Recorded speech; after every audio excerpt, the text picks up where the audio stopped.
Hi everyone, welcome back to Blue Lady Couture. Today I'm putting steel boning into a corset mock-up, and I thought I would video how I measure and cut my boning so you can see what I do. So I hope you find that interesting and enjoy following along.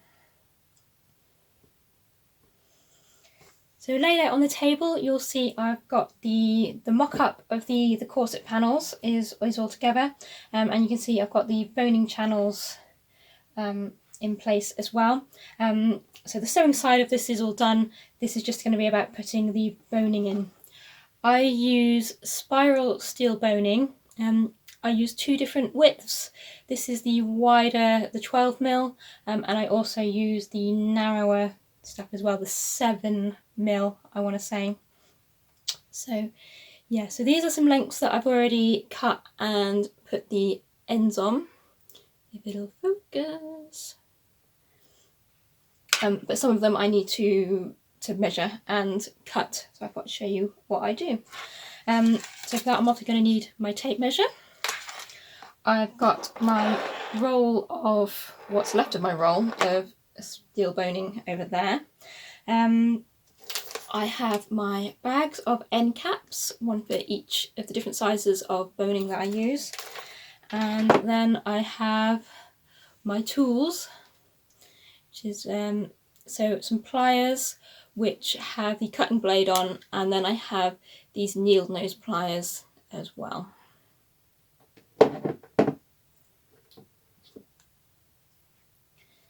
So we get our tape measure. Now I've got to remember where I got up to. So some of these I've already done. So we are up to this bone here. So you want to measure your length, and you want to start about 15mm, half an inch in from the edge, because you've got to allow for the binding edge on the corset to be able to be stitched on. If you make the bones too long, you're going to run into trouble when you come to sew your edging on. If you can't sew through steel bones, believe me, I've tried, it doesn't work. And what you want to do is you're measuring, so from in a little way from the edge, and because we're measuring a curved seam, you want to turn your tape measure on edge, and we are going to measure around the curves.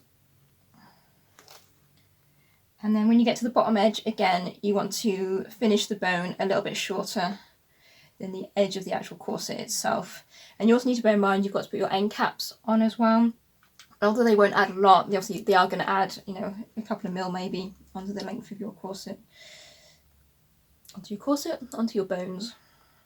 So I make that to be about 30cm. So then what I do is, and I apologise if the boning makes a horrible scraping noise on the table. Ooh, where's the end gone? That's it, that one. That's what I need. I'm making a pig's ear of that, aren't I?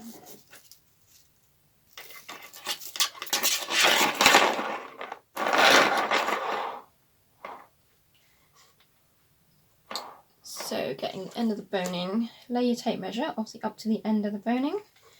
Measure down to the length you need. Then I normally pinch it with my thumbnail on the measurement that I need. So then I take my pliers, and you want to make sure you've got the cutting edge nearest to you.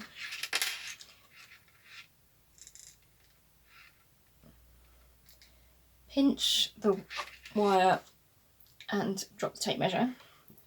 And then what you want to do is get your pliers in, really in between where the loops go round. And I know they're quite tight, so you're not always going to get this right. But if you can, try and get it in between the loops, because it will be a little bit easier to cut.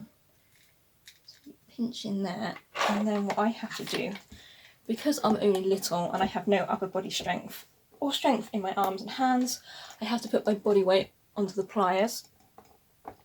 Give them a good pinch. Sometimes when you're lucky you'll hear it click or crunch and it'll go through first time. But normally what I have to do is flip the wire over flip the bone over, sorry I keep saying wire, the bone over, and use the marks from your last cut to line up the pliers again, and give it another go from that side. Oh, there we go, it went that time.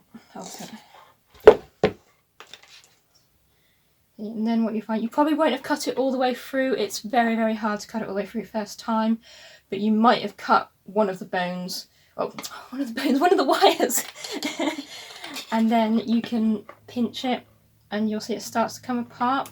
And if it doesn't snap straight away, you can then twist it apart slightly. Ooh, try not to take yourself out. And then you can get your pliers in there again and give it another good pinch. And then you can just gently work it away.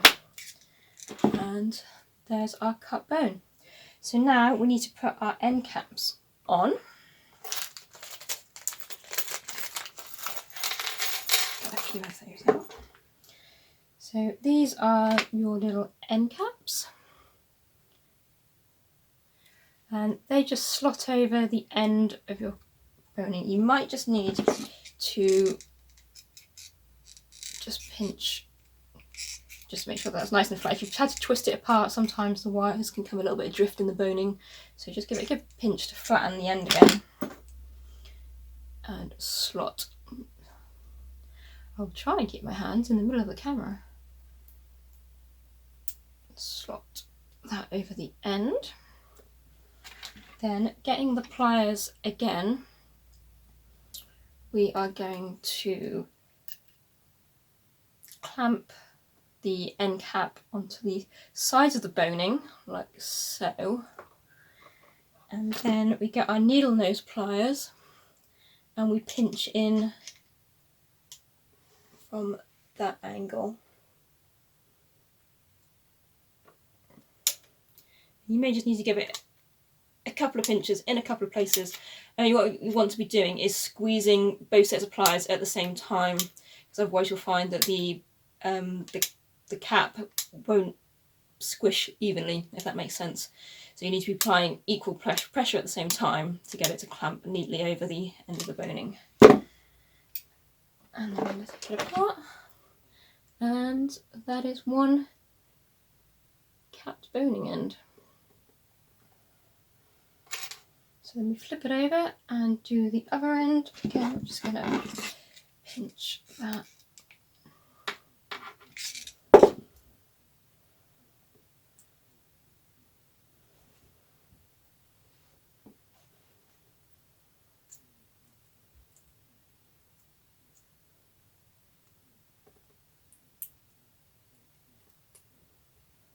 And you want to try and make sure you get all the sharp ends of the wires are inside the cap, because otherwise they're going to poke through and damage both the corset and potentially the wearer as well.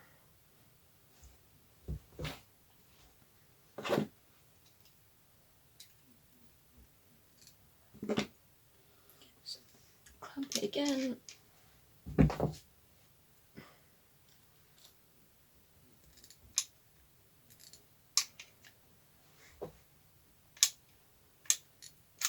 Pinch,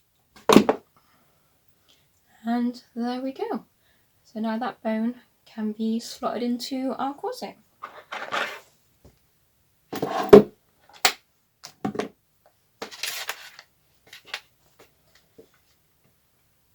Because you've got a nice smooth cap on the end of your boning, you should be able to just thread that in nicely, feed it through, and there we go. And now we need to do the same for the other side, because normally you can cut two bones out at the same time, because essentially you're making a mirror image on each side of the corset, unless for any reason you're making a corset that is a little bit asymmetrical, if your proportions are a little bit different on one side to the other, but that's a whole different thing you don't need to worry about for this video at any rate.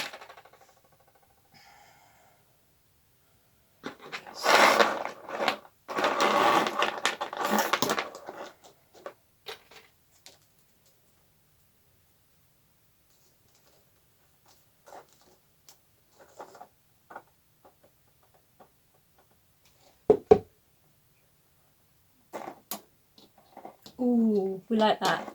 Nice clean snap. It doesn't happen very often, but when it does, yeah, that's nice.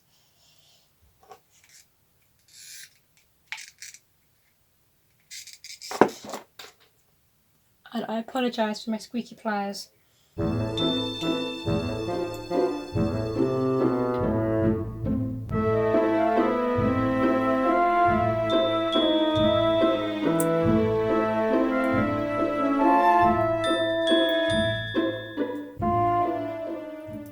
Okay, so now I'm going to cut the narrower boning, and if you look closely at the corset mock-up here, you see some of these channels. I've put a double narrower channel on there, so I can get 2 rows of the boning down there as well.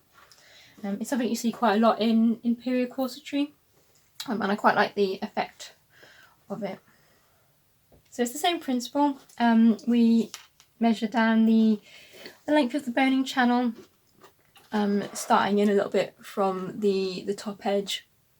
What you might find is that if you're cutting, or if your corset has an angle on it, you can see at the top and the bottom here, one bone may be slightly shorter than the other, so make sure you measure both channels in this instance. So we've got one at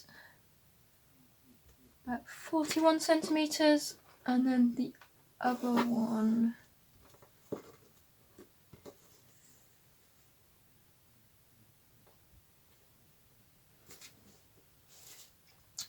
is about 41 and a half.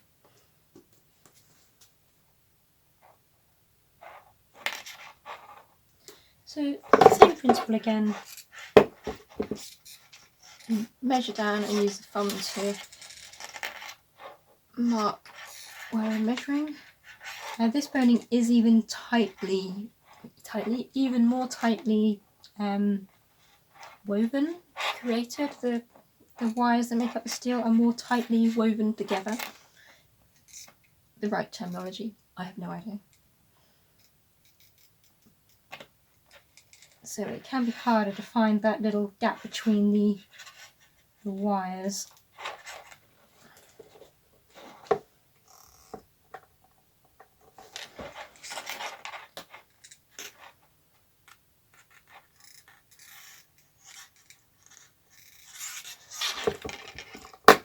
Ooh, there we go.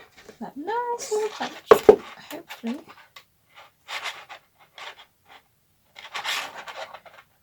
Oh, it's going to snap. Yay! It snapped straight away. There we go. So then we can pop our little ends on there, just the same as before, just because it's a narrower bone, it's a little bit more fiddly. So again, just pinch the end just to keep that nice and flat.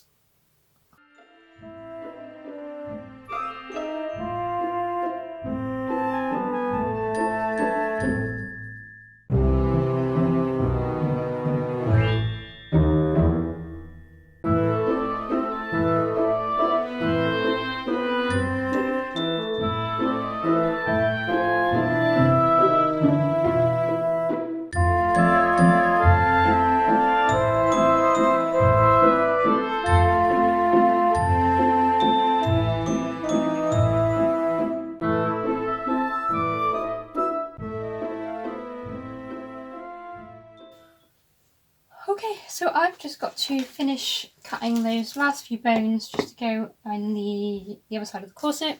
But I hope you found that really interesting, possibly useful if you're having a go at making corsets yourself. So yeah, thank you for watching. Do follow my channel if you'd like to see more of my sewing adventures. I try and upload at least once a month, but sometimes more depending on where I am, what I'm doing, and what kind of footage I can get.